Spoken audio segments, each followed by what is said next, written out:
Yeah, no, it was special, really special. And it'll probably take a few months to kind of process the whole journey and the marathon itself and what the achievements. But yeah, I'm just grateful to be making a small part in such a vital area of funding that affects so many people around the world and so many families. So yeah.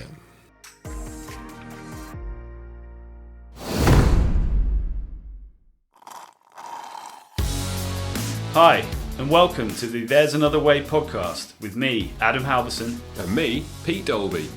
And you've come to the place where each episode we'll be shining a light on authentic people who have chosen an alternative path to their new normal to find another way.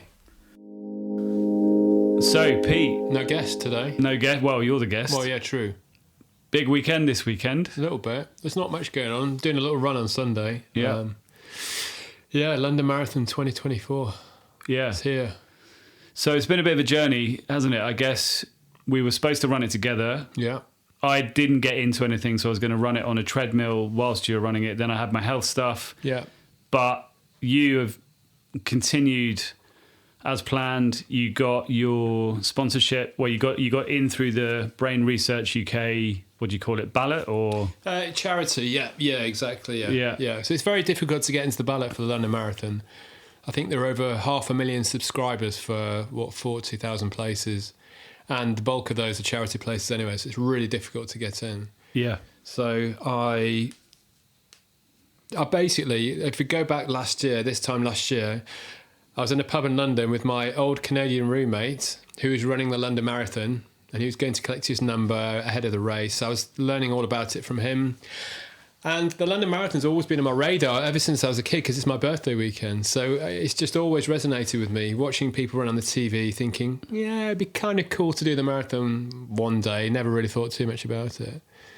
And then obviously with my health history and losing, sadly, both my parents to neurodegenerative diseases, I always wanted to do something for them.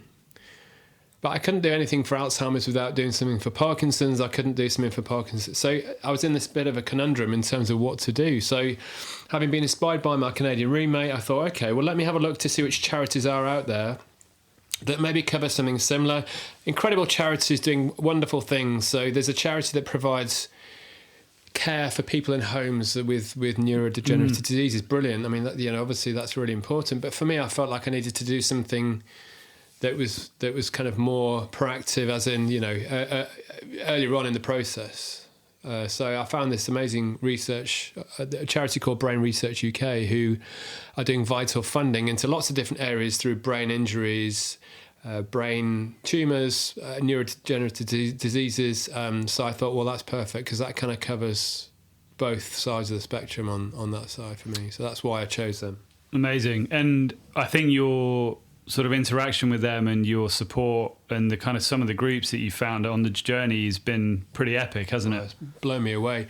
From the initial phone call, they said, thanks for your application, we'll get in touch. They organised a phone interview.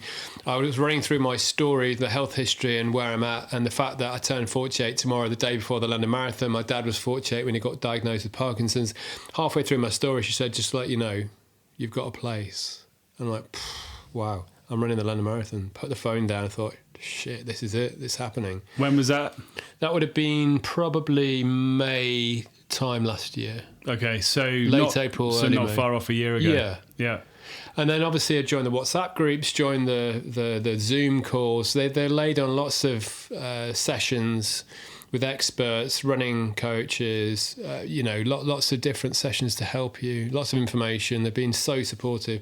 Some charities are very fixated on a fundraising total. If you don't raise it, you're not on the start line. They've never been like that. It's, however much you can earn would be great, or raise, sorry.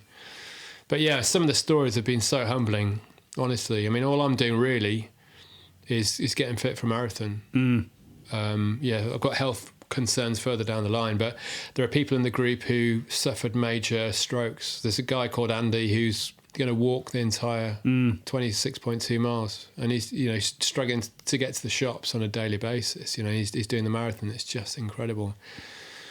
There's a guy in the group whose wife got knocked over by a drunk driver. I think in the article it said she was knocked height in the air of a cricket wicket. I mean, it's just awful, and life-changing injuries. She's seemingly improving day by day, but it's just so he's running for her and her, in honor of her. So there's some incredible stories. There's one lady who lost their son, and she hadn't left the house for 4 years, so she's dealing with agoraphobia and then training for a marathon. So yes, it's tough to train for a marathon, but honestly, compared to some people, it's it's different level. Yeah, it's amazing. I think from watching the journey from the outside, it's been much more than a marathon for you, I think, as in it was much more than a long run for you in terms of, I think the whole, let's say, ecosystem around this and the meaning and the sort of backdrop of all of this, I think, isn't it? Yeah, it's the why, basically. I think without that why, I wouldn't be getting up at 6:30 on a January windy, muddy, sideways rain, running through the woods, training. I just wouldn't have done it. I'd have talked myself out of it. And like you said at the beginning of the conversation, we were running together. And when you're running with other people, it's a lot easier, because the days that you don't quite feel like it, so come on, we're going, and you think, well, I can't let them down, I'll get up and go. When you're on your own, it's you in your head that you're contending with. Yeah. So you have to get up and go. And some days you really don't feel like it. You don't want to leave the house when it's sideways rain and properly grim in January. But you know the ultimate aim is to train for this cause, which is so close to your heart. You just find a way. Yeah, it's often with long runs, it's the boredom. You can have as many audio books and podcasts as you want, but I think it does help when you have some company. Yeah. And obviously it was cut short for us, but I have to say I've been amazed. You've not once complained about the training.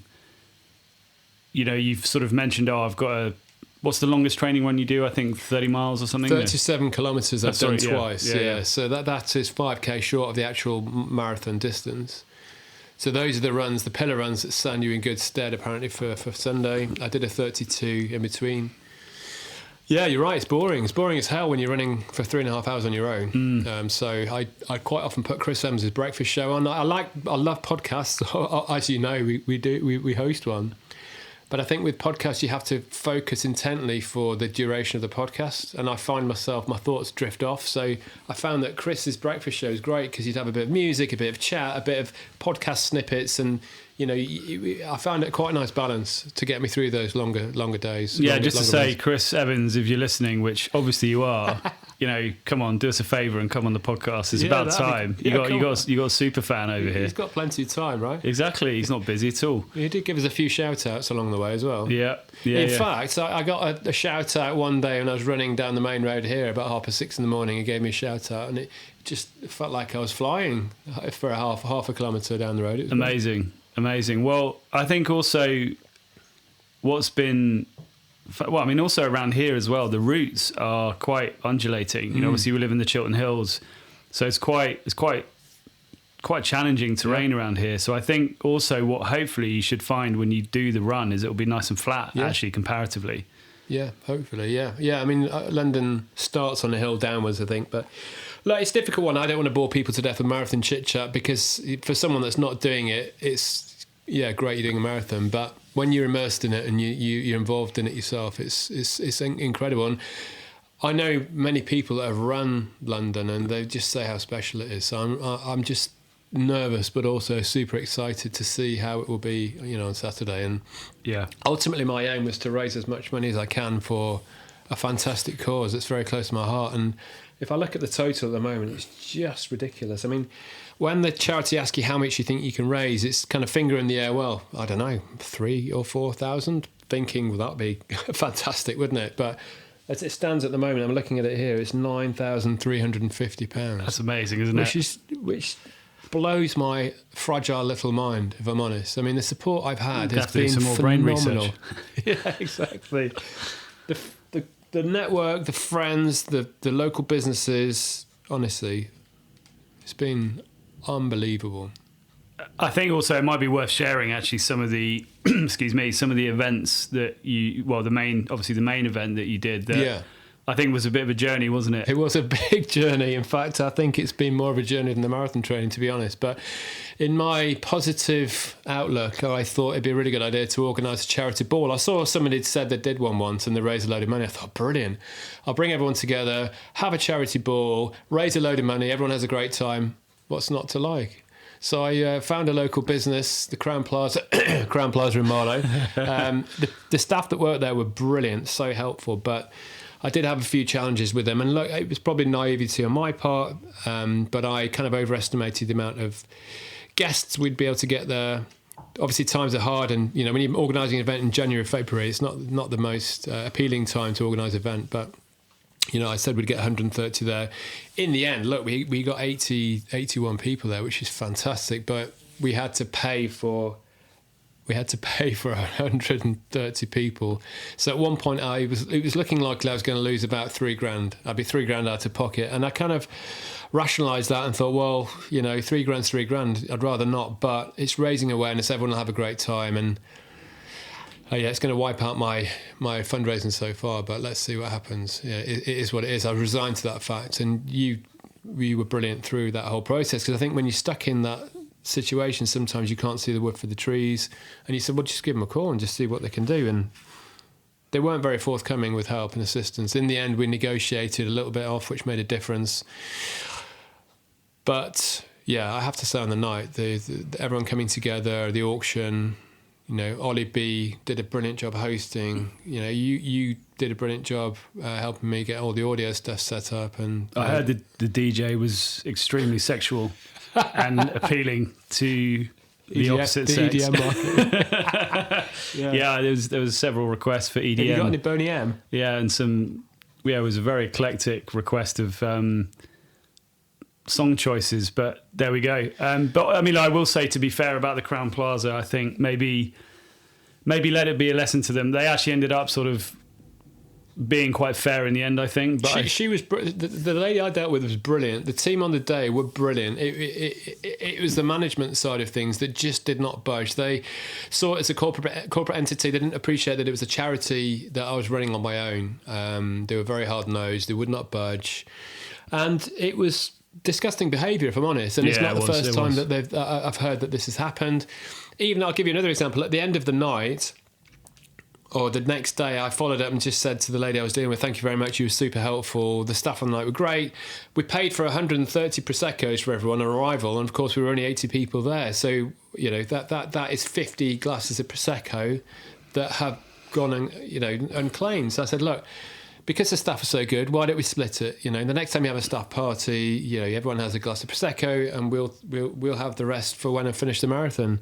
And she said, that's a great idea. I'll check with the management team. And she came back a few days later and said, yeah, thanks for this suggestion, but the management team had decided not to take it. Yeah, I think it's been very faceless. And, you know, again, obviously our job on a podcast isn't to pan businesses, but I think it's a good lesson that can be learned by businesses. It's not all about small opportunities and margin. You know, this is an amazing cause, you know, and an individual just trying to do something great, and they chose to take that path. It was very, very disappointing. I mean, you managed to negotiate a little bit off, didn't you? But yeah, it wasn't a great experience. But hey, listen, the event was amazing, and ultimately look at where you've got to now in terms of the funding. It's absolutely amazing. What a great effort. And I think there's obviously lots of other people who have supported, you know, Barb's, you know, Nick Barber, so many like who've been amazing for you on this journey, I think. My network has blown me away, honestly, be it the virtual on socials, local network here,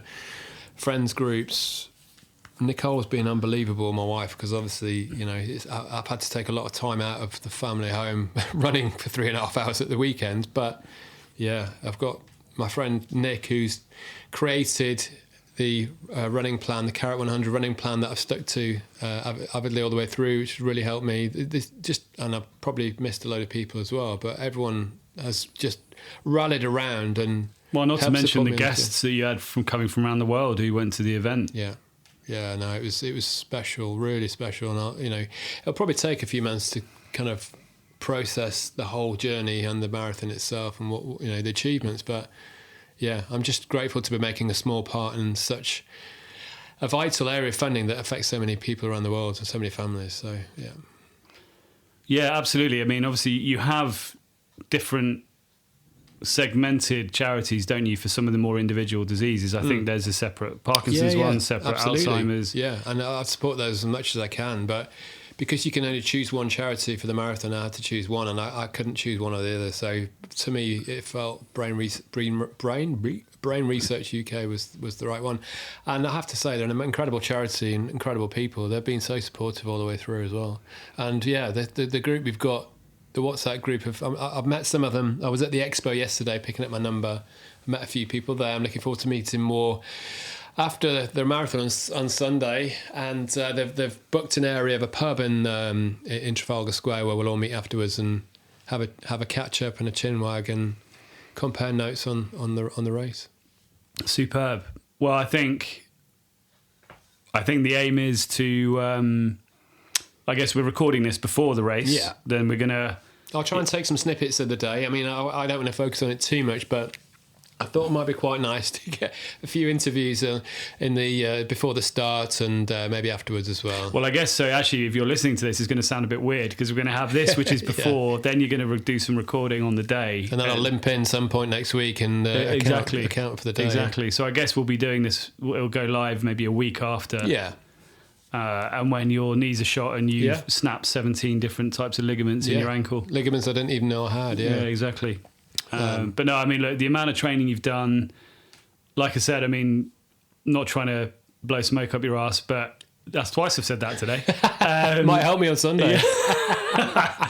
But obviously, clearly you're a natural runner. I mean, I think you've sort of probably surprised yourself over the past sort of couple of years in terms of, your VO2 max is nuts. Your heart rate zone is just ludicrous. Yeah. So again, obviously we're not going to get into things like times that you're going for, but because I don't think, and I think actually from my limited running, I would actually say to anyone who is running it or does it is I wouldn't get that in your head because it doesn't help and it removes the fun and the point of why you're doing it. One of the best things we did in recent years is just removing the target time on 5Ks and stuff like that. It just makes such a difference.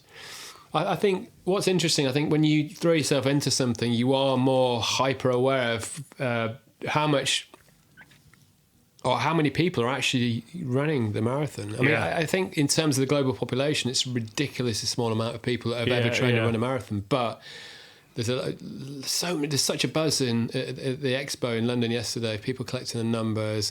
People on the radio. I heard Jo Wiley talking about it last night. She's giving shout outs to everyone that's running the marathon. Chris Evans this morning. There's a lot of people doing it, and it's really inspiring. I know I'm going to get overtaken by a fridge and a rhino, but I don't care. It's all about the day. Yeah, brilliant. Well, superb. Looking forward. Obviously, we're going to be heading up there with you, hopefully to sort of watch you near the end. Very comfortably, no doubt, considering the amount of training you've done and your freakish natural fitness. Don't know what happens on the day, but hopefully all those hours and 1,200 kilometres worth of running I've done in the last year will stand me in good stead. But let's see. Yeah. Brilliant. All right. Well, good luck. Thank you. Thanks for all your support. Well, it's not difficult compared to doing it, but no worries. And yeah, looking forward to it and having a huge burger afterwards. Really looking forward to that, and a beer and a burger and just some dirty food. That should be nice. Try and put back some of the weight on that I've lost, I think, as well. Maybe not. Absolutely. Well, and obviously for the listeners, it's also your birthday the day before, so it's quite interesting. So you're going to have a reserved birthday. I suppose carb loading on beer is probably not the ideal scenario. So probably not. Although I heard a funny story on the radio this morning. One of the guys that works on the breakfast show said he said the morning of the marathon everyone's so friendly, so you get on the train, everyone's got their numbers on, everyone chats to everyone. He said the atmosphere is magic, and he was chatting to the lady next to him on the train, and she had everyone gets a clear bag before the marathon, so you could do a bag drop. She had a bag with her with the key items in it, and he looked down and there's a packet of Rothmans in there. He said, "Sorry, can I just interrupt you? You seem to have a packet of Rothman cigarettes in your bag." She said, "Oh, yes, yeah. I only have 3 cigarettes a year." I said, "All right." He said, "Yeah, I have one before the race, marathon. I have one halfway through, and I have one at the end." He'd never seen anything like it. What? I mean, that's crazy. A special treat for the 3 Rothmans a year were prior, mid, and post the marathon, London Marathon. That's Incredible. really odd. So I'll look out for those tomorrow. I don't think I'll be taking her up on that No. method of training, but No, we'll maybe have a look when you go up on some weird stuff in people's bags. yeah, and I'll go and interview them for the podcast. Yeah, absolutely. Cool. All right, amazing. Well, yeah, Over to the marathon. over to the marathon.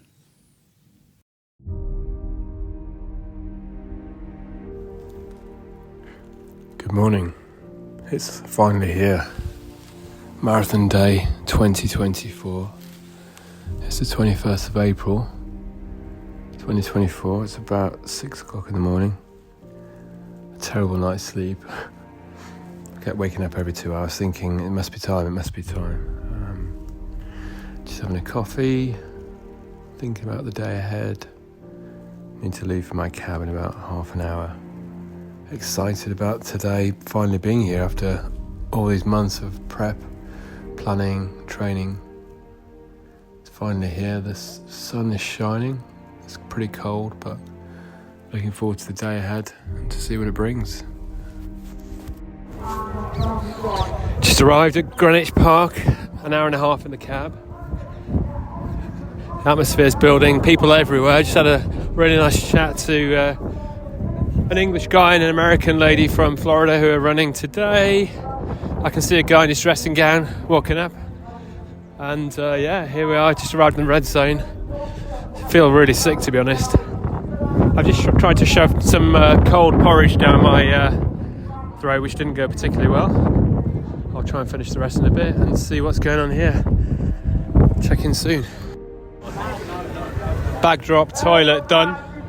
We're just waiting in the red zone now for the start. It's not far away, and I'm here with Mr. Paul Airley, who I'm running with, my colleague today. How are you feeling, mate? I'm feeling really excited, and I haven't really slept that much, but I'm looking forward to it. It's going to be a great day. You've done loads of training, haven't you? And who are you running? Is it your first marathon? It's my first marathon, and I'm running for spinal research. I'm running for my dad because he had an accident last year in Turkey and spent a lot of time out in Turkey. So that's what I'm running for. Amazing. And your first time? It's my first time, like yourself. So Will it be the last time? well, that's the thing. I've already applied for next year, so I must be crazy, but I don't know. I'll let you know at the end of it. So we'll see. Best of luck, mate. I'll Thank speak you, to mate. at the end. Cheers. It's just about 10 o'clock in the morning here. Just the elite runners are going up. Are we in the wrong wave? Should we not be with the elite? Or They just played the theme tune, which is pretty epic. The BBC film crew have driven off, and the elite runners are just about to go. And we're off in, half an hour?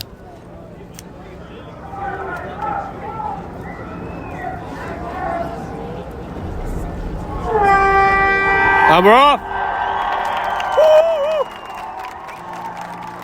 London Marathon 2024 is up and running. Nice. Is that the pace that we're going to be starting at? There's a lot of elite going on here. Yeah, a lot. Why are we not in it? This marathon, legend! Just walking up to the final checkpoint now. There are volunteers everywhere helping out. Love everyone, have the best time. Enjoy Everyone's it. taking off their warm stuff now. Good luck, guys. Start is very See close. you on the finish line. And it's about to get very real. Let's do it! Here we go, we've got our red four making their way down towards the start line. This is it. We're down to the start line now. We're nearly there. 10:32. We are setting off in just a few minutes. I'm not going to record the start, but Mum and Dad?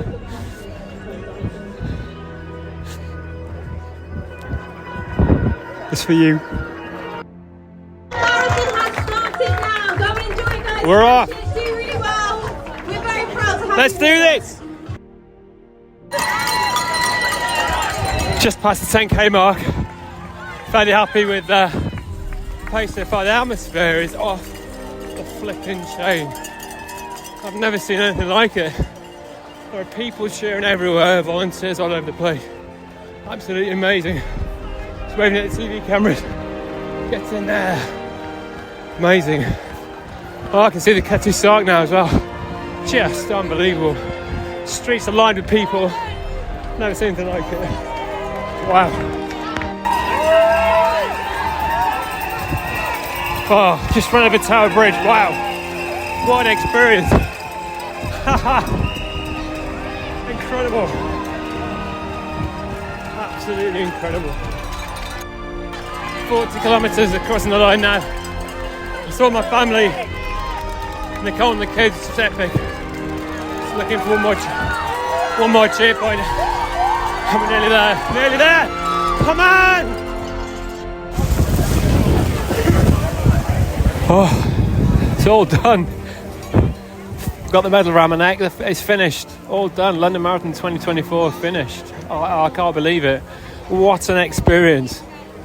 I mean, it's just incredible. There's not a metre of space in the 26.2 miles where there's not someone shouting your name or making noise or a DJ or a band or a kid high-fiving you or someone handing out sweets or fruit. I've never seen the UK like it, obviously on TV, but to experience that was just something else. And I was hoping in the back of my head that if I could break 4 hours,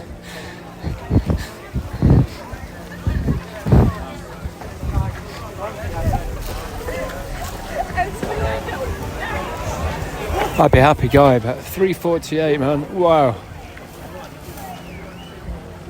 can't believe it. Anyway, London 2024 marathon done. I got the medal. I can't believe it. I got the t-shirt. It's just been an outstanding experience. I think I still need to process and let it sink in. Now it's time for a well-deserved beer, I think. It's been a long time and a birthday yesterday without a single beer. I think it's time I had one. And I just checked my fundraising total as well. I mean, £10,500.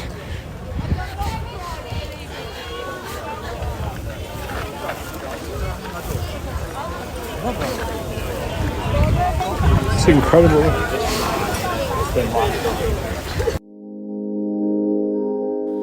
So, Pete, Yeah, all done. all done. How are you feeling? Oh, wow. I feel like listening back to the audio of the actual race, I said that a lot, oh wow, but it was just a wow day. Everyone says it'll be the best day ever, you'll absolutely love it. And you think, well, okay, I'm sure I will, but I need to experience it for myself. But just, it's difficult to convey how memorable that day was. It was sensational. From getting up in the morning, I mean, I felt sick in the cab on the way there, to getting there, just chatting to people, the buzz, the atmosphere. Everyone's super friendly and there to help each other. And then when you're finally set off, you're on your way, you're thinking, I'm actually running the London Marathon. And then the streets all the way for 26.2 miles just lined with people cheering you on. Yeah, I couldn't believe that when we turned up to watch. I couldn't believe, literally, you know, 4 or 5 people deep the whole route, all the way around. I think I was high-fiving kids for about 5 miles, just people high-fiving. There were people, different areas of London, people just spilling out into the streets with pre-prepared fruit segments to keep you fueled along your journey. There was a DJ playing from a blasting tunes out of a flat in London. There was a set of drums. There was a West End chorus singing. There were bagpipes, Bangra drums. It was every step of the way. There's just something stimulating that just captures your attention, and it's the quickest run I've ever. It's the quickest run that I've ever had in my life, because normally you're running 3.5 hours on your own and it's boring as hell. But when you're running with that much assaulting your senses, I looked at my watch at one point. I thought it's literally halfway. so it just already. kind of Flew by, completely flew by. It was just incredible. Really was. So you said you were feeling a bit sick on the way in. Really was. What do you think you were? Was it Nervousness, yeah. What do you for think sure. you were nervous about? I mean, you have to rely on the training program that you've done, and I'd already run 37 kilometres twice, so I kind of thought I had it in my locker. But you just never know on the day. You never know how you're going to feel, whether you'll expend more energy with the gravity of the day. I couldn't eat. I just felt a bit sick, and you want to stick as close as you can to your training plan, but it's the London Marathon, so everything changes really.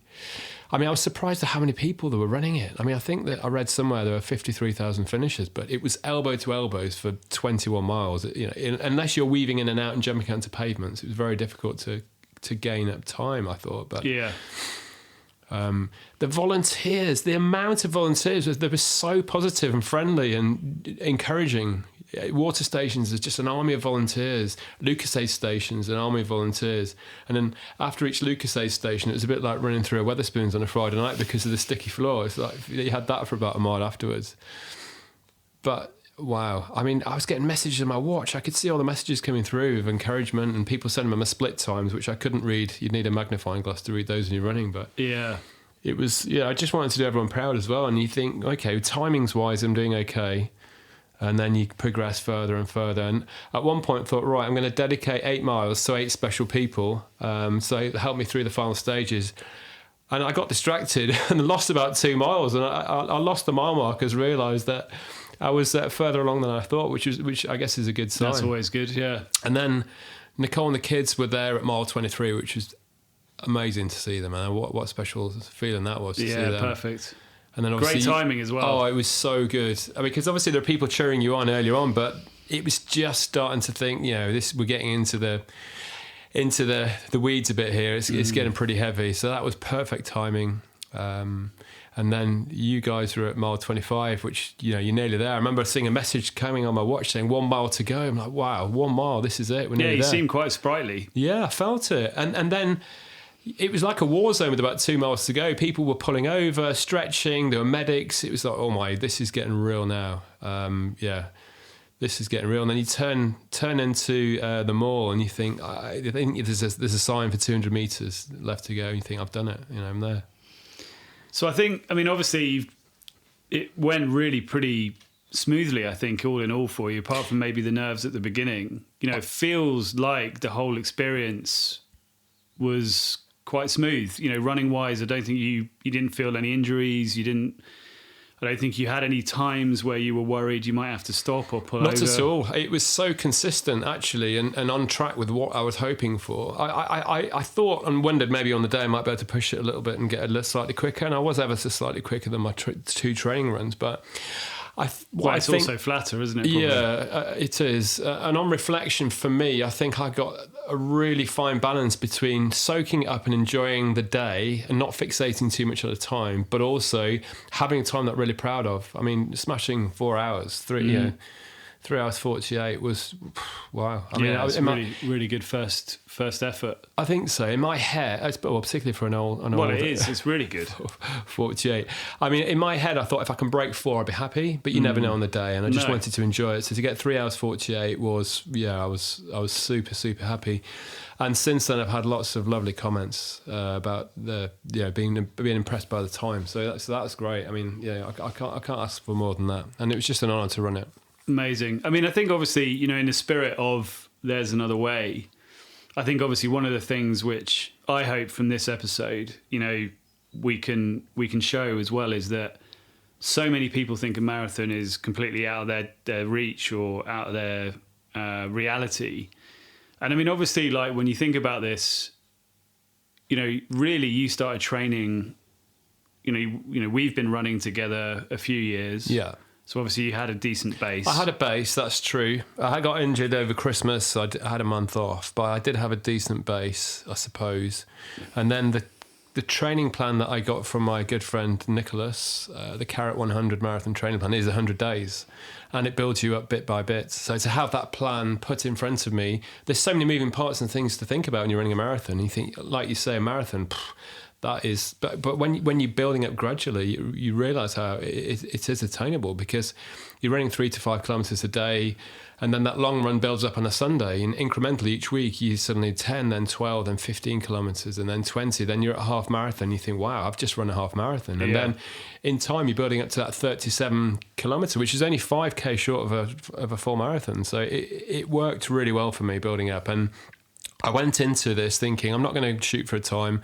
I just want to complete it and go through the experience and raise awareness for an amazing charity and say that I've run a marathon. And then halfway through, I could see the training, tangible output from the training. I was actually thinking, if I keep on this trajectory, I might be able to get a half decent time. Obviously tempering expectations, but in my head, I thought maybe I can get a half decent time, and that's what transpired in the end. Amazing. But I think also what it shows is ultimately, with a sensible amount of training over a sensible amount of time, anyone can do this. And I think that's a really important message. I honestly think it's a lot more attainable than people might imagine. There's a lot to think about. There's a lot to get your head around. But with a structured training plan, if you already have a decent base and you're comfortable running, sensibly and building it and conditioning over time, I honestly think it really is attainable. Amazing. Well, and also I think the huge message is obviously you had a great day. You had a fantastic time, emotional day, and massively one of the most memorable days of my life, I would say. I mean, yeah, amazing.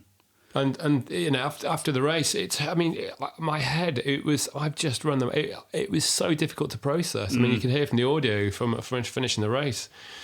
And then there's people everywhere, and everyone's happy, everyone's putting their medals on, and then obviously the charity had kindly laid on a VIP area within a pub in Trafalgar Square. Yeah, I think there were 750,000 people in Trafalgar Square when we got there. It did seem that way, didn't it? Yeah.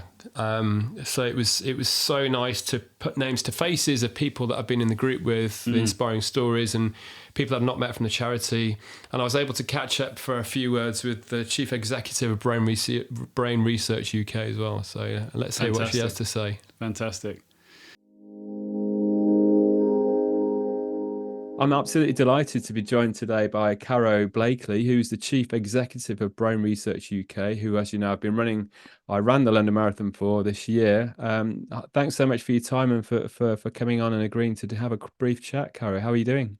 I'm doing really well, thank you. But much more importantly, how are you doing, Pete? And a huge thank you and congratulations to your amazing achievement on Sunday. How are your legs? Oh, well, actually, they're faring up okay. So thank you very much. Yeah, I was a little bit of a struggle to walk up the stairs on Sunday evening and Monday, but I did manage a cheeky run yesterday, so they're okay. But it was amazing to meet you and some of the other team that I dealt with over the past 8 months on Sunday. And obviously, some of the people that were there, some of the amazing stories, to put faces to names was absolutely incredible. So thank you for organising the post-marathon get-together gathering in Trafalgar Square. How was the rest of the afternoon?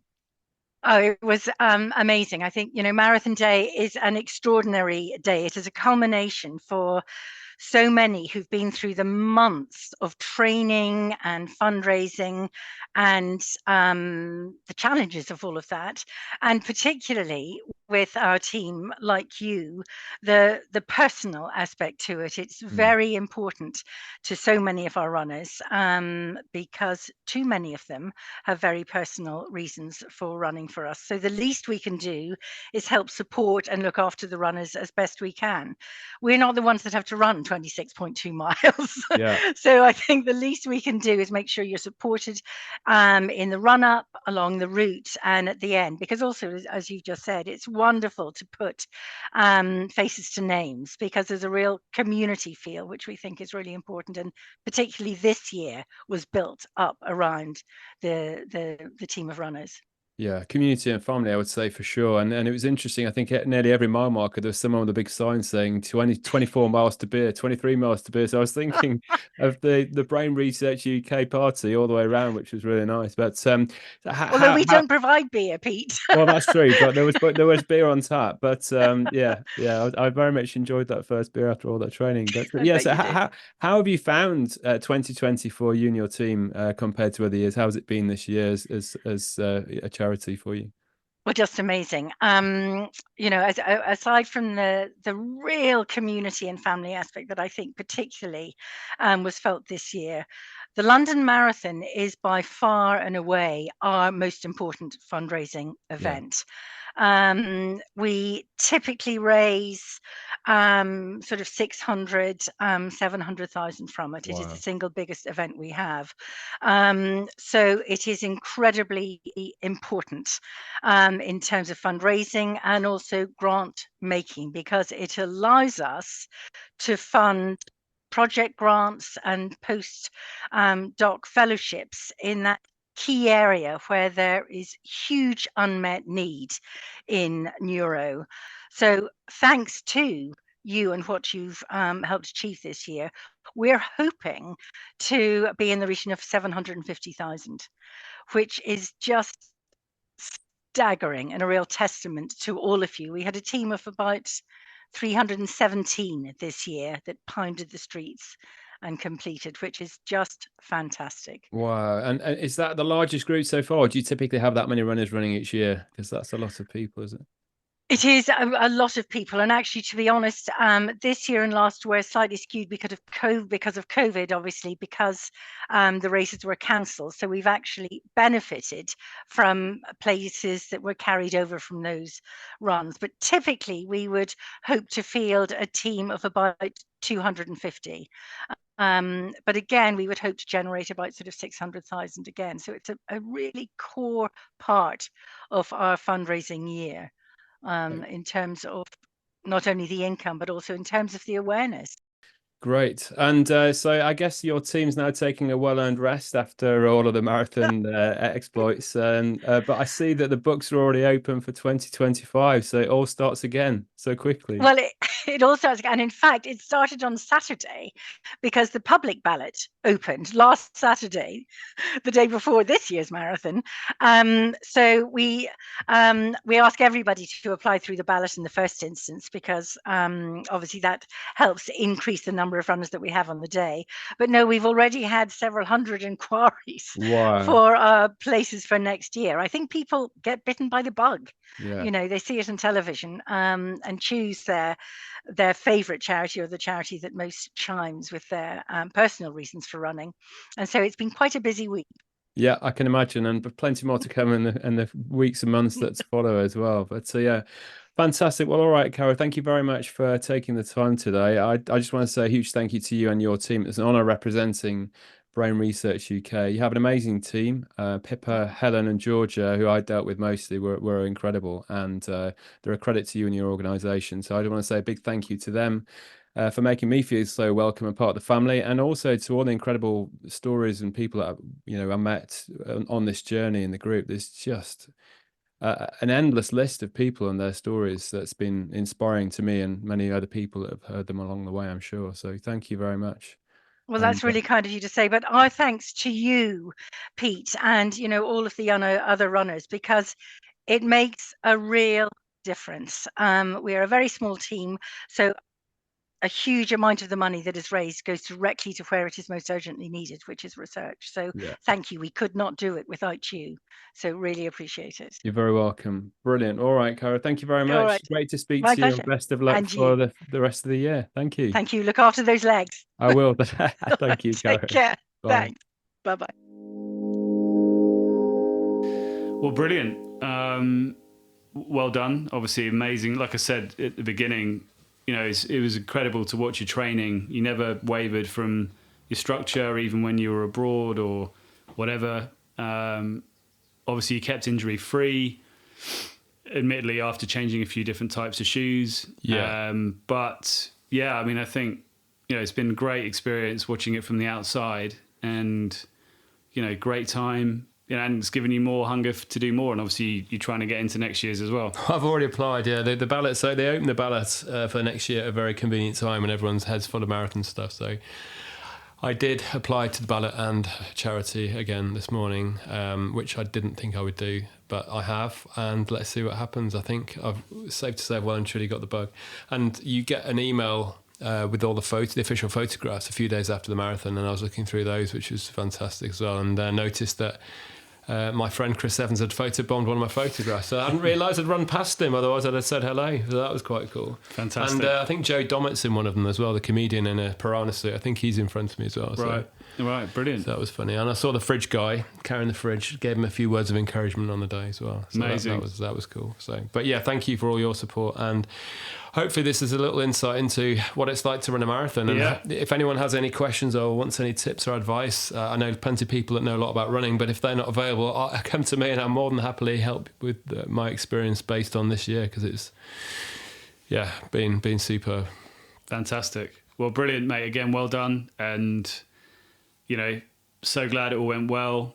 Well, better than I think you could have dreamed, really. So, yeah, fantastic. And, I hope for everyone listening that it's been a good insight and, get a good feel of the amazing experience that you've had. Yeah, thank you. And hopefully one day we'll get to see you running it as well, and I'll support you all the way. It might take 6-7 hours, but we'll see. There's like I mentioned, there's a guy now in our Brain Research UK group that walked it. He had a serious stroke a few years ago and he finished it, which is just unbelievable.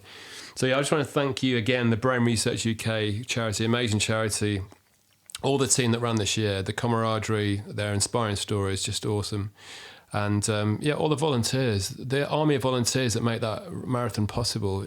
I don't know how many there are, but they were superb. And giving up their time to do that, the event wouldn't be possible. And amazing. Everyone else that supported me along the way, thank you. Yeah, amazing. Well, it's been a journey, hasn't it? And there's a lot of people who have contributed. So a huge amount, too many to name, and they all know who they are, and I'm eternally grateful for everyone that supported me or sponsored me or given me words of encouragement or helped with the event or anything along the way. I just, super, super grateful. And Nick and his training plan, I wouldn't have got a sub 4 without that as well. So. Yeah, brilliant. No, definitely that structure helped you, I think. Yeah. Excellent, mate. And here's to next year. See you on the start line in 2025, fingers crossed, if I get in. Absolutely. Well, and then continuing with the athletics or the sport theme, we've obviously got Ali Brown coming up next week. He was actually running the marathon last week, and we only met a few weeks before, got to know each other. We shared a cab to London. He's run a few marathons before, so it was fantastic and give me some tips. But I'm really, really excited about this chat to hear about his experiences with Team GB rowing, the mindset around training Olympic rowers to gold. It's going to be fascinating. It's going to be epic. Yeah. Brilliant. All right, well, until next week, there's another way, and well done again, mate. Fantastic. Thank you.